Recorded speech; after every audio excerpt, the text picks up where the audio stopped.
부담스럽다고 하는데 첫 순서가 그래도 난 것 같아요. 왜냐면 애랑 모르겠다고 하면 되니까 뒤야 잘 되든 말든. 그래서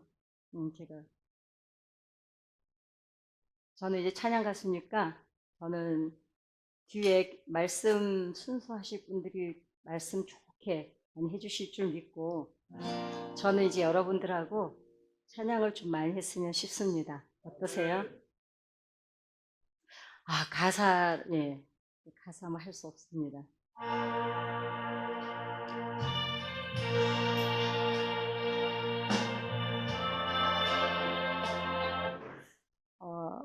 가사 아시면은 조금 이제 그냥 할 수 없이 그죠? 가사가 없으니 뭐 어떡해. 거의 다 아시는 곡이니까요. 우리 같이 날마다 숨쉬는 순간마다 내 앞에 어려운 일 보내 주님 앞에 이 몸을 맡길 때 슬픔 없네 두려움 없네 주님의 그 자비로운 손길 온 것 주시도다 사랑스레 아픔과 기쁨을 위로와 평화와 안식을 날마다 주님 내 곁에 계셔 자비로 날 감싸주시네 주님 앞에 이 몸을 맡길 때 슬픔 없네 두려움 없네 어린 나를 품에 안으시사 항상 평안함 주시도다 내가 살아 숨을 쉬는 동안 살피신다 약속하셨네 인생의 어려운 순간마다 주의 약속 새겨봅니다 내 맘속에 믿음 잃지 않고 말씀 속에 위로를 얻네 아멘 주님의 도우심 바라보며 모든 어려움 이기도다 흘러가는 순간순간마다 주님 약속 생각해보네 약한 나로 강하게 가난한 날 부하게 눈먼 날 볼 수 있게 주 내게 행하셨네 호산나 호산나 죽임 당한 어린 양 호산나 호산나 예수 다시 사셨네 내가 건너야 할까 거기서 내 죄 씻겼네 이제 주의 사랑이 나를 향해 흐르네 호산나 호산나 죽임 당한 어린 양 호산나 호산나 예수 다시 사셨네 깊은 강에 주옵소서. 주가 나를 일으키셨도다.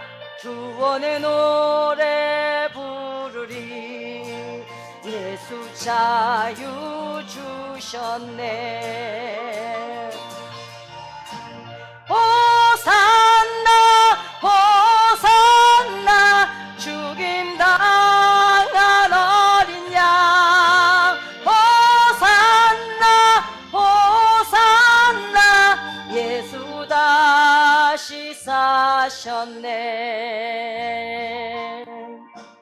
빛이 없어도 환하게 다가오시는 주 예수 나의 당신이여. 음성이 없어도 똑똑히 들려주시는 주 예수 나의 당신이여. 당신이 계심으로 나는 있고 당신의 노래가 머물므로 나는 부를 수 있어요. 주여 꽃처럼 향기 나는 나의 생활이 아니어도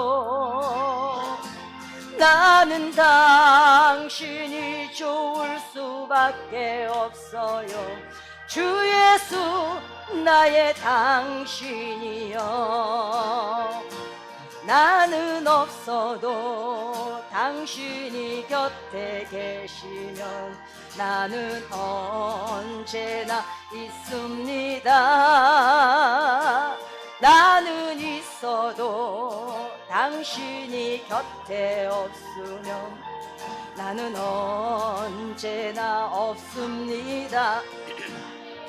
당신이 계심으로 나는 있고 당신의 노래가 머물므로 나는 부를 수 있어요. 주여 꽃처럼 향기 나는 나의 생활이 아니어도 나는 당신이 좋을 수밖에 없어요. 주 예수 나의 당신이여.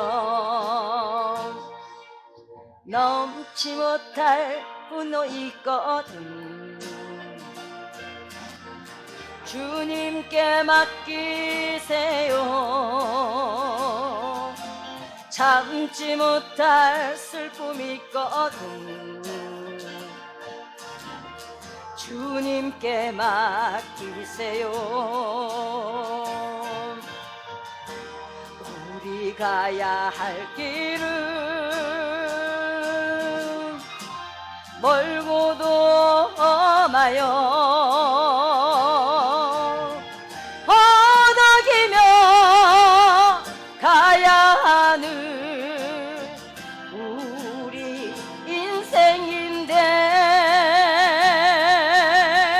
이럴 땐 우린 누구를 의지하나요? 주님밖에 없어요. 나는 그 길 갈 수 없지만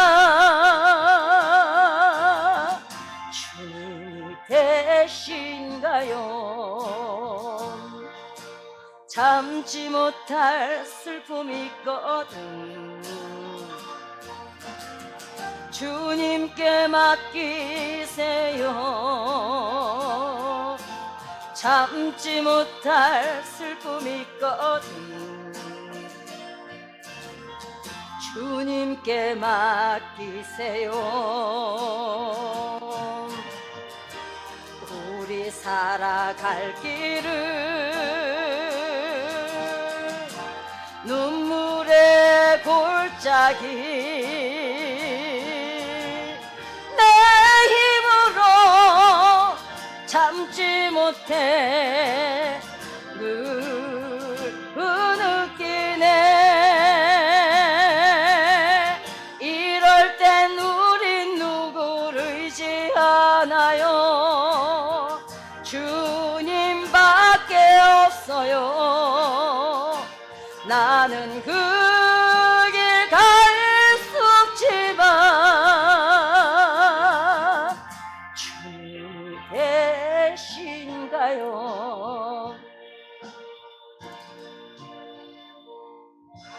기도하세요. 지금 아직 포기하지 마세요.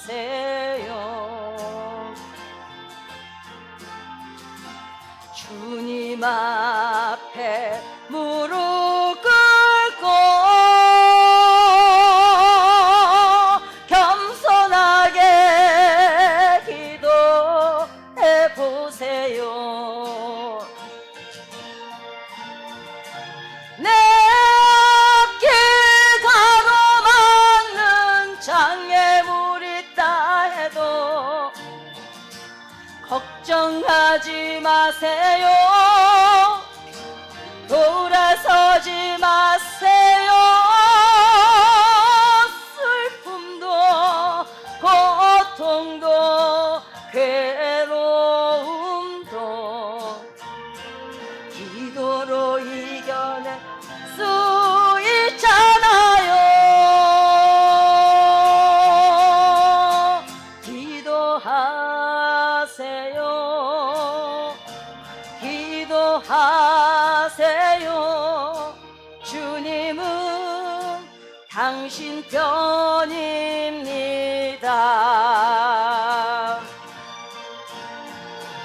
하늘이 무너져도 절망하지 마세요. 주님 의지하세요. 믿음을 가지세요. 슬픔도 고통도 괴로움도 기도로 이겨낼 수 있잖아요. 기도하세요. 기도하세요. 주님은 당신 편입니다.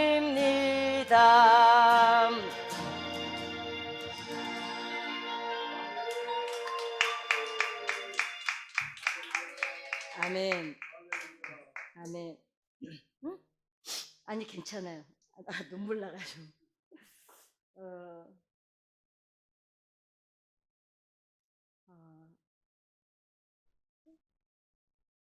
간증 사역을 한 지가 벌써 36년, 88년도부터니까, 88년도 1월 6일 날 사역을 시작을 해서 정말 쉼 없이 달려왔습니다.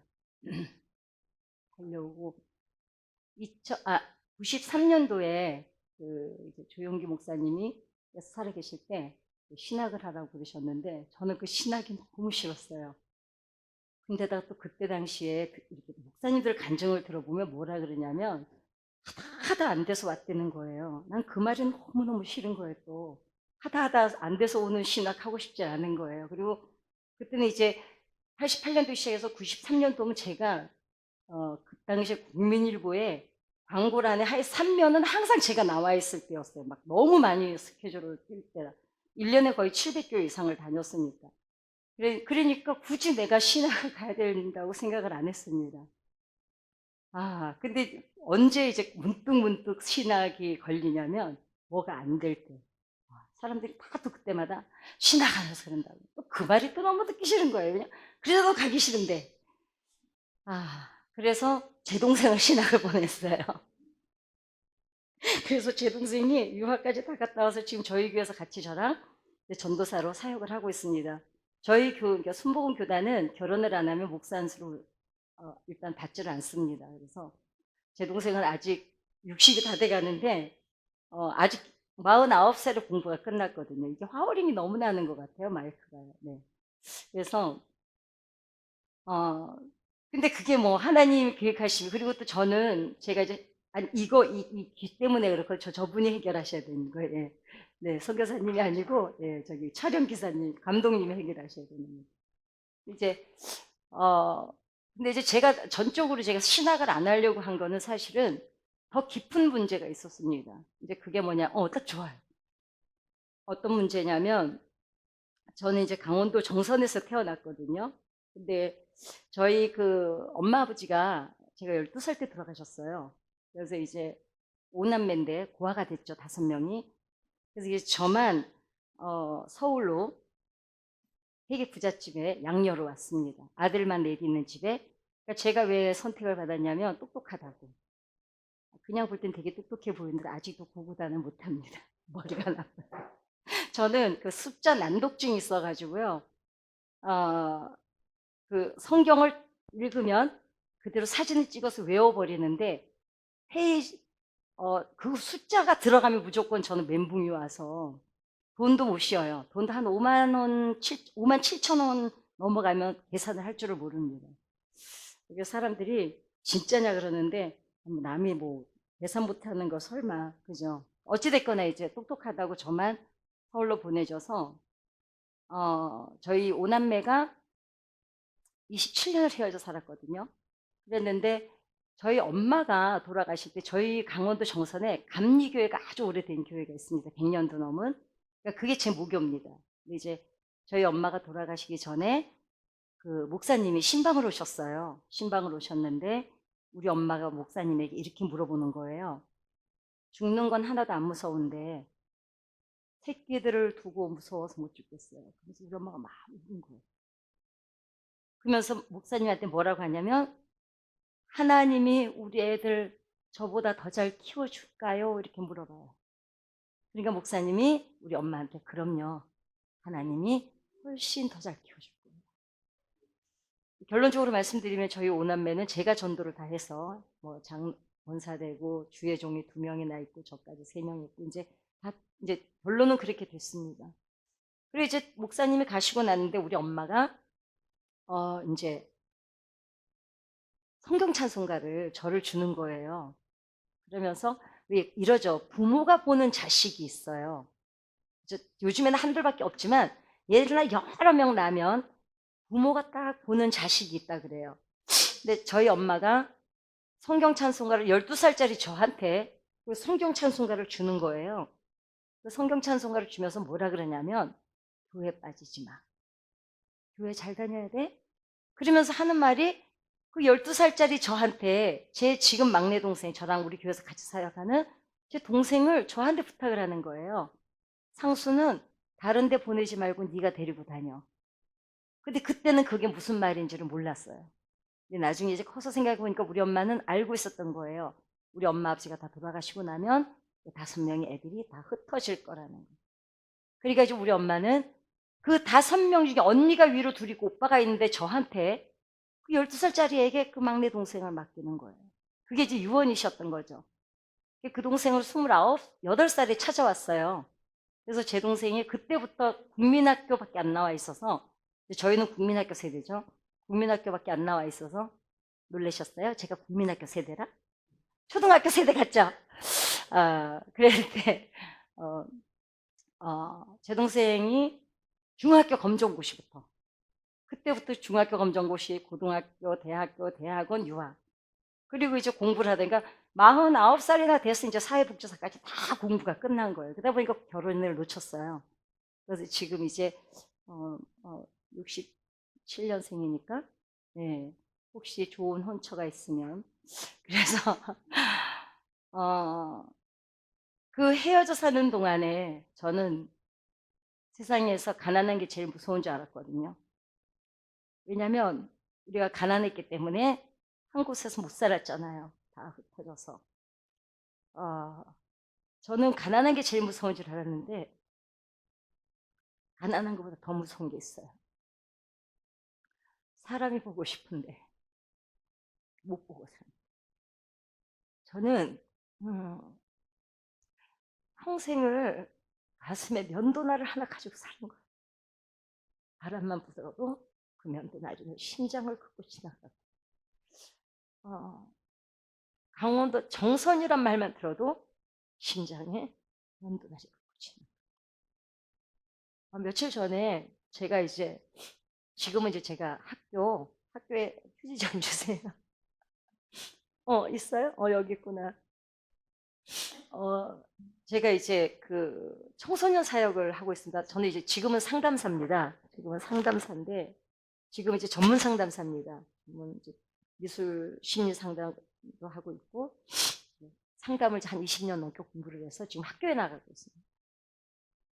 선생님들하고 앉아서 학교 상담 끝나고 이제 점심 먹는데 막 선생님들이 엄마 얘기를 하는 거예요. 근데 제가 앉아서 막 우는 거예요. 그러니까 울려고 해서 우는 게 아니라 그게 엄마라는 단어만 들어도 우는 거예요. 지금도 제가 상담을 공부하게 된 동기가 너무 내 속이 힘이 들어서. 도대체 이게 제가 어렸을 때는 우울증이라는 병명이 없었어요.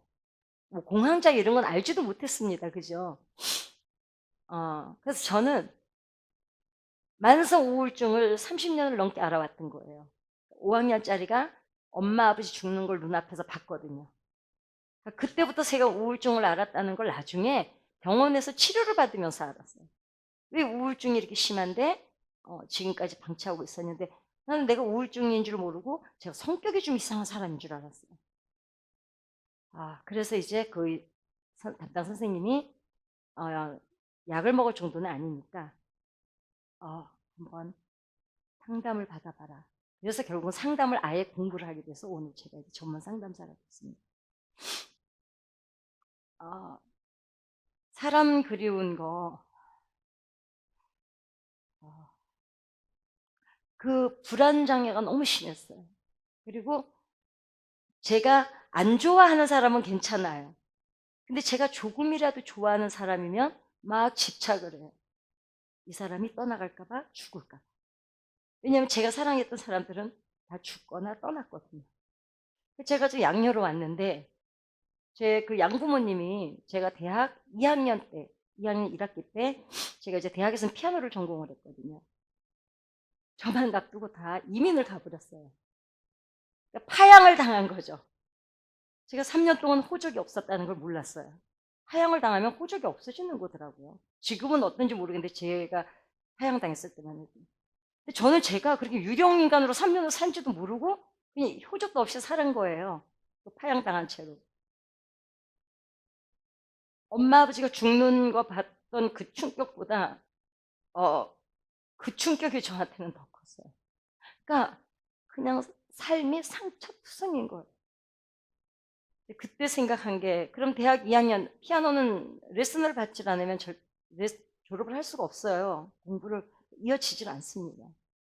정말 지금 와서 생각해 보니까 하나님의 은혜였고 그때는 제가 운이 좋았다고 생각을 했어요. 인복이 있구나.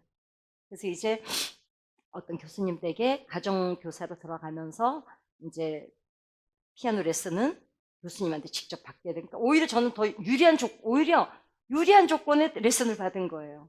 다른 사람들은 막 그냥 전공자들에게 레슨 받는데 저는 뭐 아예 교수한테 직접 레슨을 받으니까 이제 그 집 애들 2명을 산수만 빼고 제가 수채가 안 되니까 이제 제 공부를 가르쳤죠. 그러면서 이제 제가 시작한 게 커피숍에 지금은 아닌데 옛날에는 커피숍마다 다 계속 피아노 치면서 노래 부르는 사람들이 있었잖아요. 그 호텔 커피숍 몇 군데를 제가 이제 피아노를 치면서 노래를 부르게 된 게 결국은 이제 가수의 길로 들어서고 가수까지는 하질 않았습니다. 왜냐하면 제가 5살 때부터 원래 창을 했거든요. 그러니까 저는 지금도 성가대에서 아무데도 파트에 들어갈 데가 없어요. 왜냐면 제 목소리가 막걸리 목소리라 가성이 전혀 안 나와요. 그러니까 저는 그냥 제 이 막걸리 목소리밖에 안 나옵니다. 이런 목소리가 안 나와요. 그래서 그렇게 피아노를 치면서 노래를 부르다가 제 친구가 이제 옛날에는 요정이 있었어요. 제 친구가 저를 이제 우리나라에 되게 높은 분이 그날 골프를 치러 갔는데 홀인원인 걸 했다고 다 샷다 내리고 다 그 요정에서 파티를 하는데 그날 가수가 창을 하기로 한 가수가 안 온 거, 뻥크를 한 거예요. 제 친구가 야 이러는 거예요. 여기는 높은 사람들만 오기 때문에 여기 오면 너 혹시 스폰서 만날지도 모른다. 왜 그랬냐면 박춘석 씨라고 이미자 씨 노래를 제일 많이 작곡하신 분이 저를 보고 이미자 씨를 대를 이을 음색을 가졌다 그랬었거든요. 별로 안 믿는 표정인데 예, 제가 제 조윤숙의 어게인이라는 제 유튜브 방송이 있거든요. 거기 들어와서 맨 밑에 내려가서 모정이라고 불러놓은 걸 들으면 약간의 음색이, 왜냐면 복음성가를 30년 넘게 부르다 보니까 창법이 바뀌어요. 그러니까 소리도 좀 달라지죠. 근데 정말 어렸을 때는 얼굴을 안 보고 제가 이미자 씨 노래를 부르면 사람들이 그 정도로 어느 정도로 칭찬을 했냐면 이미자인지 전지 모르겠다고 할 정도로 모창을 잘했었어요. 그래서 결국 그랬는데 창을 하다가 결국은 그 박춘석 선생님이 제 목소리를 듣고 야 너는 차라리 대중가요를 해라. 그래가지고 그때 박춘석 선생님, 김희갑 선생님, 기료균 선생님들이 3대 정말 뭐 거목이셨잖아요. 그래가지고 정말 킹데코드사라고 지금은 없어졌는데 그 당시에 그 녹음실만 준비가 돼서 녹음 날짜만 잡으면 교통사고가 나는 거예요.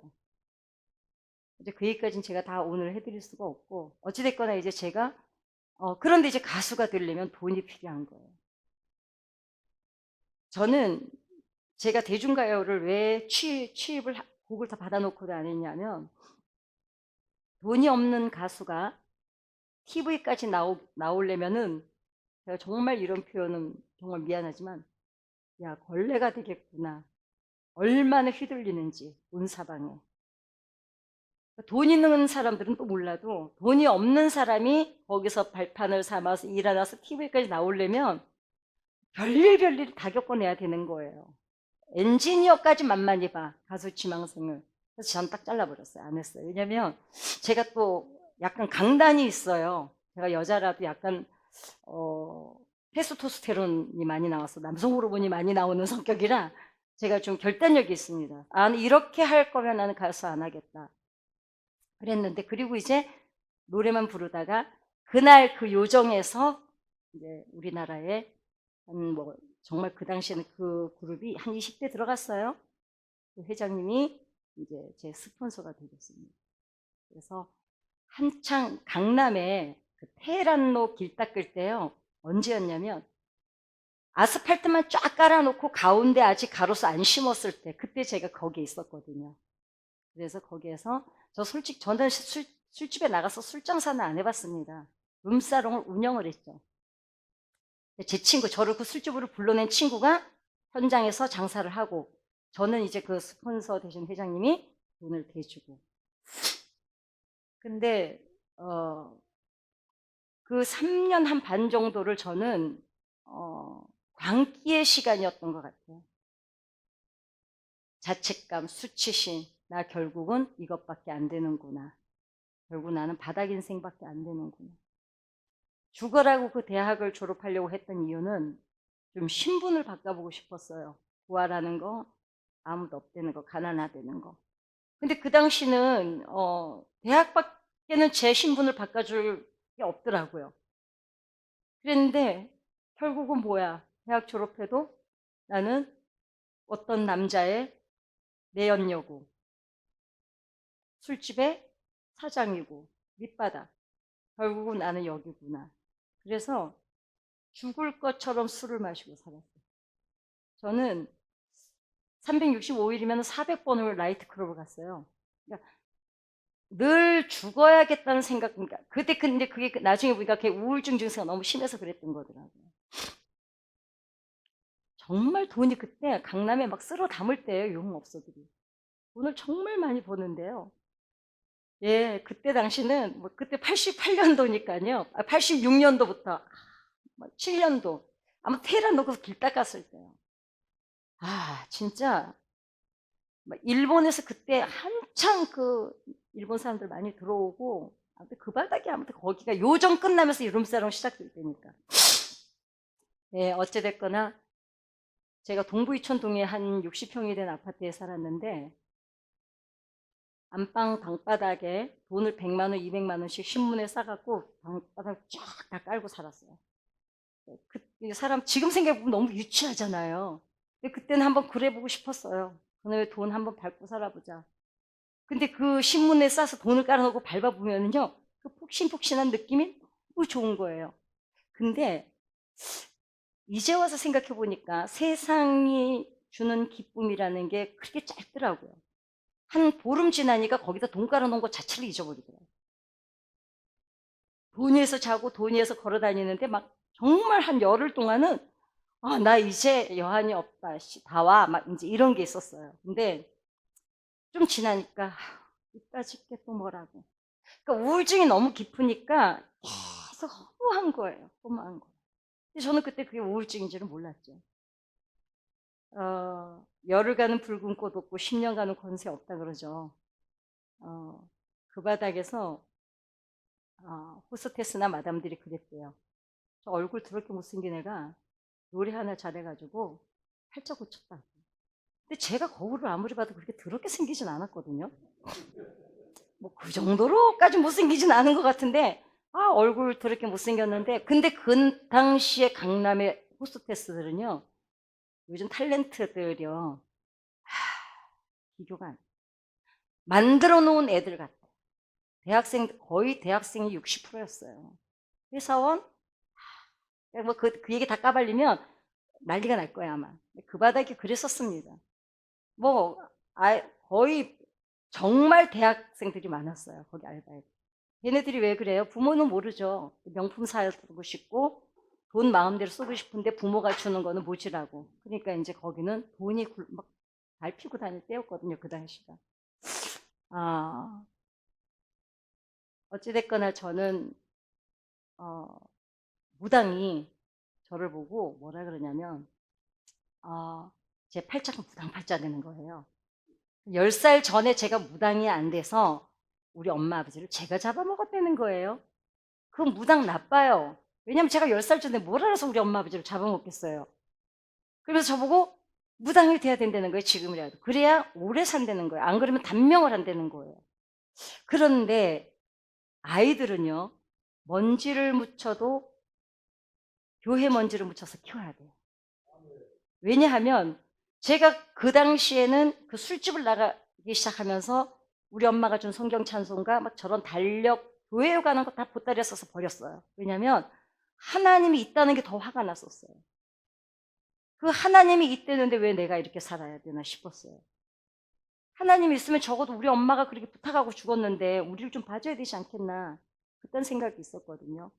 그런 하나님이라면 나랑 상관이 없다. 그래서 저는 하나님을 철저히 버리고 그 무당 딸이 됐습니다. 신딸이. 그래서 집안에다가 안방, 60평이 되는 안방이 컸죠. 안방 반을 정확히 재서 잘라서 신당을 차려놓고, 근데 제 양심에 뭐가 있냐면 그 얘기를 드려야 되구나. 그래도 내가 어렸을 때부터 교회를 다녔는데 무당까지는 너무 심하다, 이런 생각이 드는 거예요. 그래서 제가 무당한테 물어봤어요. 무당 말고 딴 거는 할 게 없을까요? 그랬더니 넌 무당 말고 딴 팔자가 없대요. 그래서 제가 그럼 굵고 짧게 살겠다고 단명, 그냥, 왜냐면 나는 우울증이 너무 심하기 때문에 단명하는 게 무섭지를 않았어요. 왜냐면 1년에 서너 번씩 자살을 했어요. 발목을 긋기도 하고 수면제를 먹기도 하고. 아무튼 자살할 수 있는 방법 100가지는 아는 것 같아요. 그런데도 죽지를 않는 거예요. 그랬는데, 근데 무당이 뭐 단명한다는데 난 차라리 단명하는 게 나 훨씬 좋지, 난 죽어야 되는데. 그랬는데 딱 신당 차려놓고 그 강남에서 알아주던, 왜 유명했어요? 왜냐면 그렇게 못생겼는데 팔자 고쳤다고.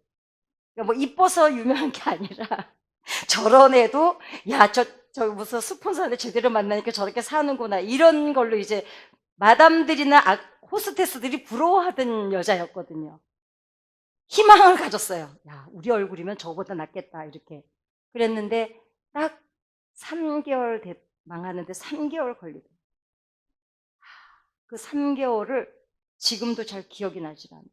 매일이 막 풍랑이 일어나는데요.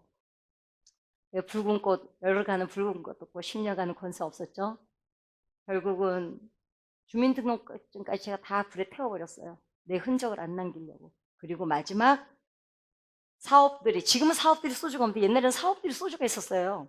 사업들이 소주 한 병, 맨정신에 자살할 자신이 없더라고. 해서 사업들이 소주 한 병, 수면제 60알, 그 다음에 이제 딱 버스 마장동에서 마지막 버스 타고 속초 설악산까지 갈 수 있는 돈 남기고, 모든 사진부터 주민등록까지 다 태우고 없었어요.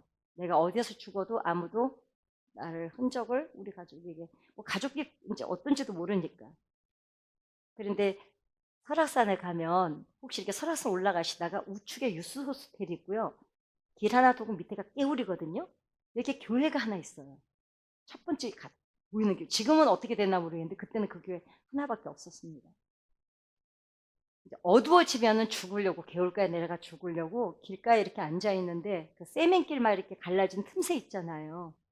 거기로 막 풀이 나와서 다 시커멓게 죽어 있는 거예요. 왜냐면 길이니까 사람들이 지나면서 밟아서 나오면서 죽고 나오면서 죽고. 근데 이렇게 앉아 아무 생각 없이 이제 어두워지면 가서 교육 가서 수면제 먹고 면도칼 이제 아무도 없을 때 가서 자살해야지 이러고 앉아서 시간을 기다리는데 그 세면길 갈라진 틈새로 시커멓게 풀이 죽어 있길래 쟤랑 나랑 너무 똑같다. 피어날라 그러면 밟히고 피어날라 그러면 꺾어지고 피어날라 그러면 이렇게 보고 있는데 거기에서요 시커멓게 죽어 있는데 요만한 순이 노란색이 파랗지도 않아요. 노릇스름한 게 뾰족하게 떠올라오고 있는 거예요. 그게 어쩌면은 그렇게 크게 보일 수가 없는 거예요. 그래서 이렇게 저게 뭐야 이러고는 가서 봤더니 그 먼저 나온 풀은 한 뭉태기가 다 꺼멓게 죽어 있는데 거기서 또 뿌리가 있으니까 요만한 순이 노랗게 또 나오는데 제가 그걸 보는데요. 그냥 눈물이 흐르는 게 아니고요. 이렇게 보고 있는데 눈물이 정말 난 닭똥 같은 눈물이 뭔지 정확히 알아요. 눈물이 후둑후둑 이렇게 떨어지는 거예요. 그때 무슨 제가 우울증 때문에 한 번도 살고 싶은 생각이 없었거든요. 한 번만 제대로 그 생각이 드는 거예요. 그러면서 제가 그걸 보면서 하나님 처음으로 제가 그 쓰레기통에 버린 다음에 처음으로 불러봤고 하나님이 있는지 없는지는 모르겠어요. 제 팔자 좀 바꿔주세요. 한 번만 팔자 바꿔주세요. 그런데 지금 같으면 그게 응답인 줄 알아요. 근데 하나님 한 번만 내 팔자 좀 바꿔주세요. 그런데 하나님이 있기는 있어요. 근데 정말 그렇게 궁금한 거예요. 정말 하나님이 있어요? 그러는데 이거예요.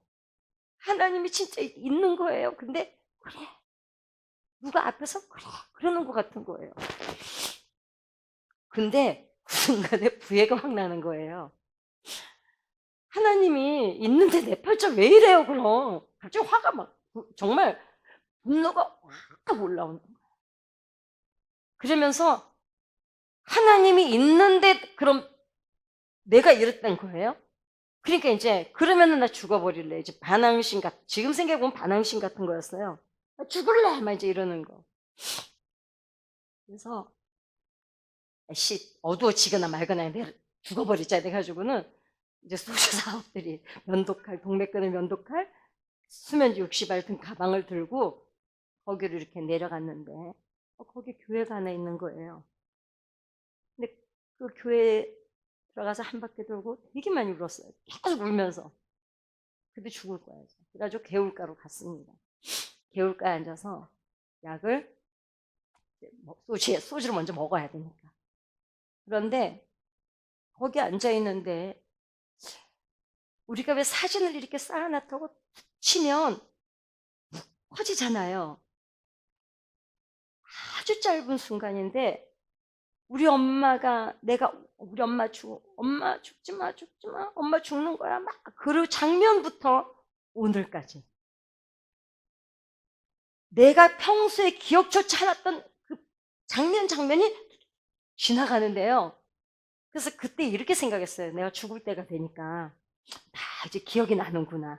왜냐면 평소에는 기억하려고 해도 안 났던 것들까지. 그러는데 우리 엄마가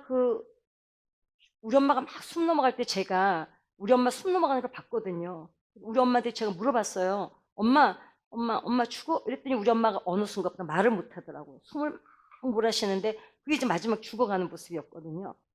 근데 거기 설악산에서 앉아서 막 우는데 우리 엄마 그때 죽어가는 장면이 딱 보이는데 우리 엄마가 이렇게 누워있고 제가 이렇게 앉아 있었거든요. 근데 여기에 그 얇은 천 같은 게 가려져 있고 그 뒤에 누군가 사람이 서 있는 거예요. 그게 그러니까 이렇게 있는데 그 전에는 이게 본 적이 없어요. 이런 적이 없었거든요. 근데 지금 이 순간에 거기에 누가 서 있는 것 같은 게 보이는 거예요. 근데 그 쭉쭉쭉쭉쭉 보이는 거기에 그 그림자가 계속 같이 보이는 거예요. 그러니까 제가 막 나이트클럽에서 술 퍼먹고 새벽에 나오고 기사한테 업혀가고 막 정말 거기서 미친 듯이 살았거든요. 온전 꺾고 술 처먹고 온전 꺾으라고 돌아다니고 아무튼 시끄러웠어요 강남이. 그랬는데 오죽하면 강남경찰서 형사들이 제 차가 지나가면 피했대요. 어차피 잡아갔자 넣지도 못하고 또 누가 꺼내주니까.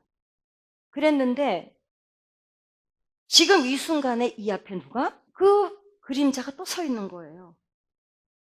근데 제 마음속에 저는 뭐 그렇게 신령하지 않아서 어떤 감동이 오냐면 네가 엄마 죽지 마 하던 그 순간부터 나는 한 번도 너를 떠난 적이 없어.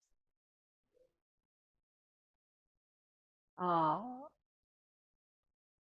머리끝부터 발끝까지 어떤 기운이 빠져나가는 느낌. 제가 그냥 거기에 누웠어요. 그냥 손 하나 깍 못하겠던 기운이 빠지는 거. 도끼가 빠져나간 것 같아요. 그리고 좀 이따 제가 일어나서 약병을 제 치마에다 다 약을 쓸어놓고 몰랐어요. 나는 혼자. 그 혼자라는 게 너무 무서워서 제가 지금도 좀 인상이 그렇게 만만해 보이진 않잖아요. 근데 저는 제 인상을 제가 만들었어요. 물론 제가 지금 쌍꺼풀 수술은 했어요. 인상이 너무 달라졌어요. 저는 그 전에 화장을 어떻게 했냐면요. 이렇게 키메라처럼 하고 다녔어요. 고아라는 삶은요. 사람들이 그냥 덮어놓고 무시를 해요. 일단 무시해요, 그냥. 그게 너무 싫었어요. 그리고 늘 두려웠어요. 왜냐면 가족이라는 건 나한테 무엇을 해주기 때문에 소중한 게 아니더라고요. 가족이라는 이름만으로 이미 내 울타리고 내 방패였던 거예요. 근데 혼자라는 건 그냥 허벌판에 혼자 서 있는 느낌이요. 저는 두세 명만 이렇게 모여 있어도 무서워서 거기에 가기가 싫어요. 왜냐면 저 사람들이 편먹고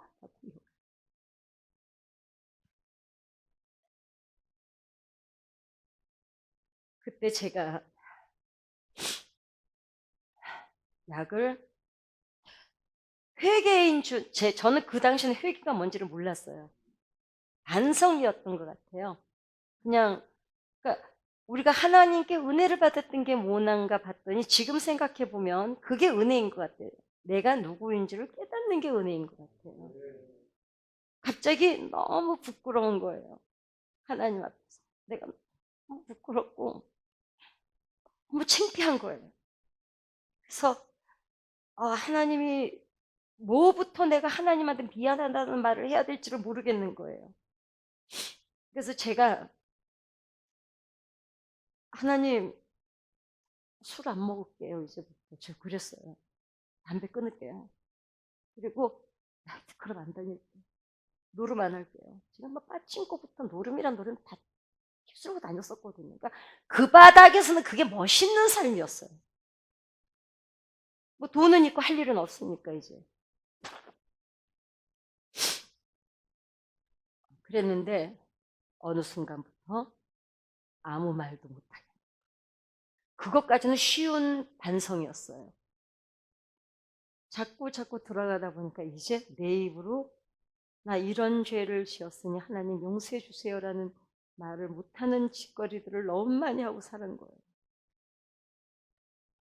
그 바닥에서 어린 여자애가 살아남으려면 무슨 짓을 안 했겠어요. 뭉뚱아리 하나 가지고 뛰어들었는데요.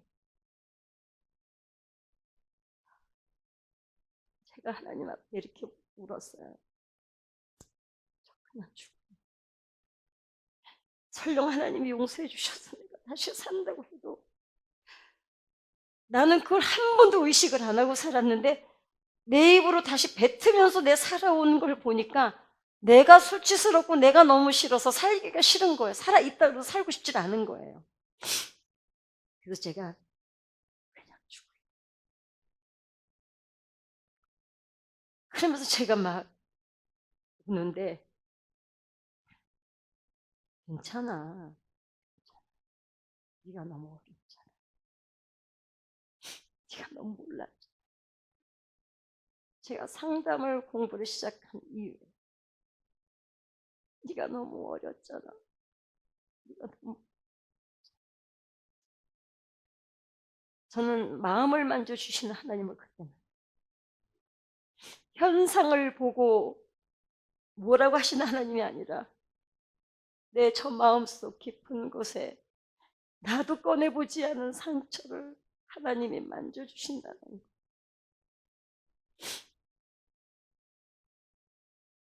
그래서 그때부터 진짜 그게 회개였던 것 같아요. 내가 용서가 안 되는 거. 그런데 그때마다 그 괜찮아 감동. 아마 하나님이 그때 그 괜찮아라는 감동이 안 왔으면 저는 제 문제를 못 꺼내놨을 거예요. 근데 내가 무엇을 내놔도 괜찮다고 하시는 하나님. 괜찮아. 8시간 회개라기보단 8시간을 울었어요. 그 전날 저녁부터 다음날 아침까지 12시간이구나. 그 전날 한 6시부터 다음날 아침 6시, 7시니까 다 끝나고 보니까요, 스타킹은 뭐 다 나가 있고 그 강가져 개울가잖아요. 아주 몰골은 몰골은 안 봐도 알고 제가 그때 머리 길었거든요. 그런데요, 은혜를 받았다, 응답을 받았다. 이게 저는 그때 오히려 지금 신앙이 더 변질이 된 것 같아요. 지금은 내가 뭔가 요구를 하고 하나님이 들어주셔야 응답받았다는 생각을 하는데 그때는 간이 갑자기 확 커진 것 같아요. 부도가 나서 제가 도망을 간 거잖아요. 야밤도주를 해서 간 거잖아요. 머리가 짧은 사람만 봐도 형사인가 싶어서 무서워서 숨었었거든요. 왜냐하면 제가 부도를 내고 갔으니까. 뭐 당자 수표, 가게 수표, 어음 다 부도 났어요. 그때 사업을 할 때가. 그랬는데 다시 서울로 돌아가자. 이 용기가 생기는 거예요. 가자. 뭐 변한 건 아무것도 없잖아요. 환경은. 그런데 간이 너무 커져가지고 겁대가리가 없어지는 거예요. 겁이 하나도 안 나는 거예요. 가서 해결하자. 죽더라도 저 부도 난 거는 해결하고 죽자. 책임감이 확 생기더라고요. 버스를 타고 돌아왔습니다. 평탄했겠어요. 그 얘기까지는 뭐 다 길죠. 근데 참 80 제가 여의도 순복음교회 30주년 그 선교대회를 종합운동장에서 했거든요. 그때 당시에 강남 성전에서 제가 그 해에 전도를 제일 많이 해가지고 피켓 들고 들어갔잖아요. 강남 대표를. 와가지고 정말 사람들이 볼 때 미친 여자 또라이가 됐어요. 환경은 뭐 말도 저녁에 되면 우리 특실에 빗장이들 어음장 가진 사람들이 다 모이고 난리죠. 일수아줌마부터 시작해서 돈이란 돈은 걸린 사람은 다 와 있는데 그 사람들이 무섭지를 않은 거예요. 그리고 막 2년 전년 하는데 그 사람들이 너무 불쌍한 거예요. 내가 울었다? 그러니까 이 일수하는 언니 하나가 여의도 순복의 조장이 결국은 됐거든요. 제가 전도해서. 그 언니가 이랬대요. 제가 정말 성격 보통 아니었거든요. 왜냐면 제가 26살에 종업원이 호스테스가 70명이었어요. 그러면 호스테스, 밴드, 웨이터, 주방, 보조 웨이터, 직원이 얼마나 많은지 모릅니다. 근데 제가 그 20대짜리가요. 운영했거든요. 그것도 그 강남에서요. 그랬는데 그 일수 언니가 이렇게 생각했대요. 제 피도 한 방울 안 들어갈 애가 얼마나 힘들면 제가 울까 그랬대요. 나는 왜 울었냐면 저 언니가 교회 가면 너무 좋겠다. 저 언니는 돈 지금 일수 받으러 올 게 아니라 교회 갔으면 너무 좋겠다 해서 막 그 언니를 보고 전도하고 싶어서 울었는데, 그래서 제가 88년도 1월 6일 날 조용기 목사님이 에스더 선교회라는 걸 만들어 주셨어요. 강남 유흥업소만 전도하는. 그래서 지금 그 국교원, 역삼역 국교원 있거든요. 그 강남에. 그 건너편이 그 당시는 꼭 건너편 쪽에 룸사롱이 쫙 밀집되어 있는 골목이 하나 있었습니다. 거기에 기타를 들고 나갔습니다. 기타 들고 나가서 내 영혼이 은총 입어 중한 죄진 헛고보니 슬픔 많은 이 세상이 천국으로 하라. 여러분, 천국은요 죽어서 가는 게 아니더라고요. 거기서 이 땅에서 주님 만나니까 거기서부터가 천국은 시작이었어요. 그 빚쟁이들한테 욕을 먹고 근데 감사하게도 사람들이 당좌 수표를 다 안 넣는 거예요. 당좌 수표는 바로 형사입건이거든요. 가계 수표가 안 넣는 거예요. 왜냐? 자기네가 나 자살하러 간 사이 뒷조사를 다 해보니까 나 말고는 돈 받을 데가 없더래요. 교도소 보내봐야 편하게 살다 나오겠더래요. 차라리 제 수단이 좋으니까 장사시켜서 원금이라도 받자. 그랬더니 자기네끼리 모여서 의논을 했다는 거예요. 그리고는 거기서 룸사롱 100군데를 정해서 복음지를 넣기 시작했습니다. 내 영혼이 은총 입어 중한 죄짐 벗고 보니 슬픔 많은 이 세상도 천국으로 하도다. 할렐루야 찬양하세. 내 모든 죄 사함받고 주 예수와 동행하니 그 어디나 하늘나라.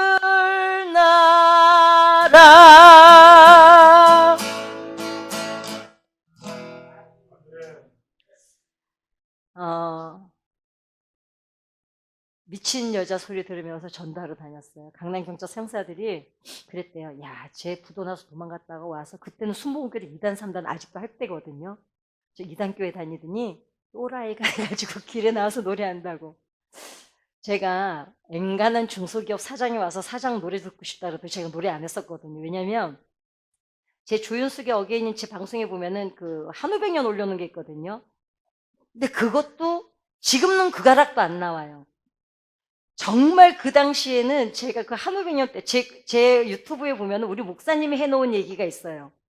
정말 일본의 대재벌이 오사카에서 뭐 5잔에 들어간다는 재벌이고, 제 한우백년 때문에 007 가방에 만행이 15만 8천 원 할 때 정말 007 가방으로 돈 한 가방씩 싸들고 와서 3시간 노래 듣고 가고 그랬었어요.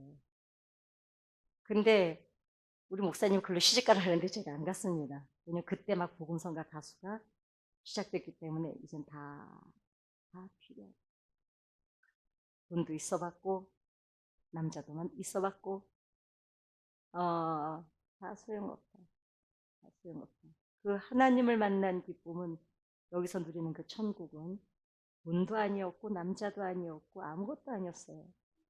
그냥 괜찮아 하시는 그 하나님. 내가 민낯을 내놓고 밑바닥에 드러내도 내 마음을 만져주신 하나님. 내가 정말 원했던 거는 부귀영화가 아니었어요. 위로가 필요했던 거. 그래서 88년 1월 6일 날 복음 생각학습가 시작이 됐고, 애써 성교회가 그때 같이 시작이 됐죠. 근데 저는 그 데뷔를 하고, 뭐 침체 기간이 없었어요. 하자마자 전도를 잘하는 것 때문에 온 교회에서 부르는 거예요. 왜냐면 전도 사례를 너무 듣고 싶으니까. 그랬는데 너무 놀라운 거는 제가 그 미친 여자 소리 들으면서 술집 대기실에 복음지 놓고 길에 서서 찬양할 때 하나님은 뭐 하시나 봤더니 하나님은 저 대신 제 인생에 놓쳐버리고 잃어버리고 무너진 걸 수축해주고 계시더라고요. 10개월 만에요. 그 문제가 아무튼 다 해결이 됐어요. 뭐 여러분이 금액이 몇 억이 아니었어요. 뭐 정말 누가 정말 많은 금액이었어요. 일단은 뭐 10억은 넘는 금액이었습니다. 그 당시에요. 어마어마했어요. 근데 제가 그때 지금 이제 그 전두환 대통령이 돌아가셨으니까 그분 측근 친척 돈 관리를 제가 했었거든요. 그 어음아리깡으로 사채업. 그래서 그걸 제가 다 뒤집어 쓴 거죠. 왜냐면 뭐 어디 가서 말할 데가 없어요. 아무튼 그 얘기는 뭐 다 이제 할 수가 없고 어찌됐건 하나님이 그거를 10개월만 해결해 주세요. 저는 그 돈 본 적이 없어요. 만져보지도 못했어요. 정말. 그랬는데 그리고 저는 하나님 앞에 돌아와서 신학교를 그래도 계속 안 갔잖아요. 2014년도에 제가 이제 복음성가 가수를 해서 막 물질도 많이 주시고 또 제가 약간 변질이 됐어요. 왜냐면 유명하고 돈을 버니까. 왜냐면 그 당시에 우리 레코드사에서 제가 음반 제일 많이 갖다 파는 가수였거든요. 복음성가 가수인데도. 그랬는데 제가 신학교로 가기 전에 더는 내려갈 바닥에 또 없는 거예요. 제가 그때 막 돈을 벌기 때문에 집을 막 사놨었어요. 2007년도부터 8년도부터 2009년도 이때 집값 엄청 떨어졌어요. 눈만 뜨면은 지금보다 더 했어요. YTN을 틀 수가 없어요. 심장이 벌벌 떨려가지고 집값이 계속 떨어지니까 나는 가진 게 집밖에 없는데. 그래서 그때 제가 집을 과감하게 팔았어요. 팔아서 교회에 6교회를 세워줬어요. 그리고 딱 이사 비용 150만 원 들고 50살 된 제 동생을 끌고 제가 남의 집에 얹혀 살러 들어갔어요. 그때 무슨 결심이었냐면 하나님 주신 물질 가지고 제가 이렇게 살았으니 이제는 주신 물질 하나님 성전 필요한 것을 짓고 저는 맨바닥부터 다시 시작하겠습니다. 그래서 2014년도에 교회 짓고 이제 저는 신학교를 갔죠. 놀라운 건요. 딱 신학을 가겠다고 수요일날 기도원 올라가지고 금요일날 내려왔는데 월요일날 올라가서 금요일날 내려왔는데 토요일날 제가 집도 없었잖아요. 다 팔아서 드리고 전 남의 집에서 얹혀 살러 들어갔으니까요. 왜냐면 그때 그 결심이었어요. 다시 바닥부터 시작한다. 그랬는데 제가 좀 그런 결단력이 있어요. 무모한 게 있어요. 사람들이 그때 그랬어요. 아니 전셋집 하나라도 얻을 돈을 남기고 좀 왜 짓지? 아니 월세 얻을 돈 몇 천만 원이라도 남기지는데 저는 또 찌지부리한 성격이 아니에요. 하면 하고 말면 말아야지. 그래가지고 아니야 다 털어서 딱 150만 원 남겨 그냥 선교사님한테 다 보내드려서 짓는 거 다 확인하고 다 지금도 제가 지은 교회들이 있습니다. 근데 그리고 나머지는 우리 교회 그때 성전 건축 중이었거든요. 그리고서는데 하나님께서 지금 제 남편 안수 집사를 저는 그 남자 기도를 안 했었어요. 전 남자 혐오증이 있었거든요. 그랬는데 9가지 기도 중에 남자만 없었거든요. 근데 하나님께서 우리 남편을 보내주셔서 콘서트까지 이 남편 한 사람으로 9가지 기도 제목을 다 해결해 주시는 거예요. 그래서 이제 어, 목사 안수 받은 지가 지금 이제 한 10년 돼가나 봐요. 9년? 이제 아주 새내기예요. 강대상보다는 거기가 이제 더 익숙한 사람이고, 원래부터 근데 대신 신학교로 갈 때 하나님 앞에 기도했어요. 목회하는 목사는 안 돼. 나이도 있지만 나이 60 넘었는데 어떻게 목회를 뭐 지금 시작하겠어요. 그래서 목회하는 목사가 아니고 저는 어차피 상담사니까, 이미 그때는 제가 상담을 다 상담사였으니까, 그래서 이제 전문 상담사로 학교에 나가고 청소년 사역을 하고 있으니까 저는 그러면은 전문 그냥 상담 목사가 되겠습니다. 그랬는데 아무튼 신학 그 뒷바라지부터 제 상담 공부하는 뒷바라지, 오늘까지 제 남편이 저보다 더 신실한 사람이에요. 연하잖아요. 안 부러운가 보지? 네, 그래서 어찌됐거나 오늘이 있기까지 정말 저는 아침에 눈을 뜨고 일어나는데 너무 좋다. 이게 태어나서 한 요 1, 2년이 처음이에요. 저는 한 번도 저는 12살 이후로 제가 놀아본 적이 없잖아요. 제가 저를 책임졌어야 되고, 그 다음에 내 동생을 책임졌어야 되고, 더군다나 우리 또 오빠, 조카들 3명까지 10몇 년을 키웠어요. 그러니까 저는 인생이 계속 자전거에서 페달을 달리는 것 같은 인생을 살아왔는데, 하나님께서 지금은 너무 편안하고 좋아요. 지금은 분재도 키우고, 그냥 뭐 분재, 저 수원 가서 분재도 키우고, 처음으로 아침에 늦잠을 자는데 불안해 보지 않은 거는 사실 1, 2년밖에 안 됐어요. 그 삶을 주신 하나님을 찬양합니다. 감사합니다. 사실 그 말도 너무 가벼워서 못하겠어요. 그냥 먹먹해요. 그냥 내가 정말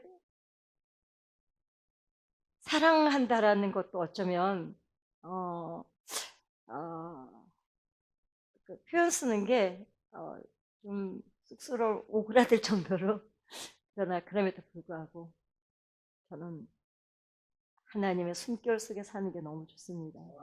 그리고 하나님의 다스림을 받는 게 너무 감사하고, 글쎄 제 삶이 얼마나 남았는지 저는 모르죠. 60살 넘어가면 그때부터는 뭐 이제 언제 죽는지 모른다는데, 이제는 바뀌었잖아요. 의사가 죽고 싶어도 못 죽는데요. 의사가 자꾸 살려내서. 그러니까 저는 뭐 여전히 저는 이제 찬양을 할 거고, 그래서 이제 더 감사한 거는 제가 그런 재능이 있는지도 몰랐는데 책을 2권을 썼어요. 책을 쓰고 방송을 한 20년 정도 진행을 했나 봐요. 그리고 방송 작가도 한 10년 넘게 했고, 그다음에 이제 음반도 뭐 30 몇 집 나와 있고, 집회도 뭐 한 거의 보니까 7천 몇 교회를 사역을 했더라고요. 그리고 이제는 상담사로, 작가로, 제가 이렇게 술집 마당 같이 생겼어도 시인, 등단한 시인이에요. 이제 등단도 하고. 근데 돌아보면 하나님께서 하나님의 은혜 속에 들어가고 나면 아이들은 교회 먼지를 묻혀서라도 키워야 된다는 게 뭐냐면, 아무 1%밖에 없는 가능성이 하나님 손에 들려지면 100% 이상의 하나님께서 활용을 하시더라는 거죠. 그래서 저는 이제 작가로, 시인으로, 뭐 복음성가 가수로, 상담사로, 정말 뭐 직책이 많죠. 교회에서는 이제 저는 반주자로, 이제는 교회 또 설교도 맡아서 설교도 하고 또 사역도 나가고 이러지만, 이제는 알아요. 나대는 게 의미가 없다는 거. 그리고 나 이런 사람이야, 그것도 크게 의미가 없다는 거. 그래서 이제는 어떻게 살아야 하나, 주님 안에서 어떻게 하면 내게 이 땅에 보내신 내 목적대로 살아내나, 그거를 고민하면서 삽니다. 부서는 없었고 들쑥날쑥했지만 저는 이 집회가 틀림없이 또 누군가의 가슴을 한켠을 울려주는 그런 집회가 될 줄 저는 믿습니다. 그래서 목사님께서 이끌어 가시고, 또 이 교회가 이 지역에, 맞아요, 크고 화려한 교회는 솔로몬 성전은 그렇게 하나님이 그렇게 영광 안 받으셨어요. 정말 기뻐하셨던 성전은 스룹바벨 성전이듯이, 물론 우리가 그걸 굳이 비교할 필요는 없지만 중요한 거는 이 지역에 또 누군가가 마음이 만져져야 될 사람이 이 성전에 와서, 이 교회에 와서 만짐을 받고 위로를 받아서, 그래도 죽으려고 했던 사람이 한 번 정도 내가 더 살아볼 기회를 여기에서 찾을 수 있다면 저는 충분히 이 교회가 이 자리에서 존재 이유가 있다고 저는 생각을 합니다. 그래서 저도 이제 저녁마다 저희들은 1시간씩 꼭 기도 시간이 있거든요. 길게는 못하고 1년 동안은 제가 항상 누군가에게 중보기도 한다고 약속할 때는 1년을 하거든요. 1년 동안은 저도 이 교회와 함께 동력을 하겠습니다. 그래서 아무튼 행복하시길 바라고, 마지막으로 영광이 일러 걷기 전에 이 찬양 드리고 저는 마치겠습니다.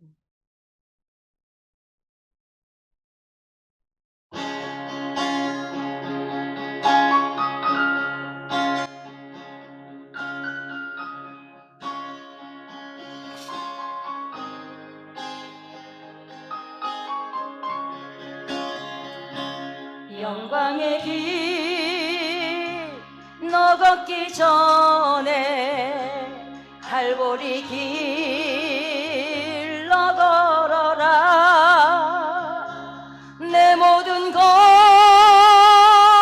주께 맡긴 후 하늘 문을 바라보라. 하늘 가는 다른 길 없네. 오직 예수, 오직 한 길, 갈보리 길, 앞서가신 주, 그 길 따라 너 걸으라. 방황하는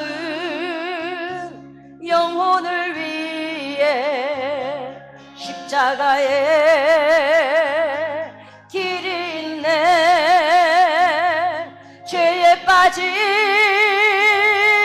영혼을 위해 주님께서 피 흘렸네. 고난의 길 앞서가신 주, 가시관에 머리 찔렸네. 그 십자가 날마다 보네. 내 모든 죄 다 씻겼네. 못 박힌 손 날개 펼치사 나로 그늘에 쉬게 하며 부드러운 사랑의 음성 날로라 부르시네. 방황하는 영혼을 위해 십자가에 길이 있네. 죄에 빠진 영혼을 위해 주님께서 피 흘렸네.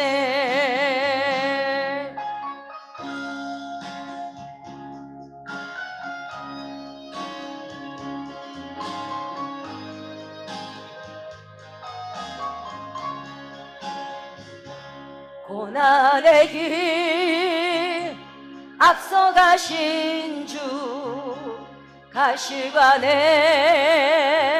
머리 찔렸네. 그 십자가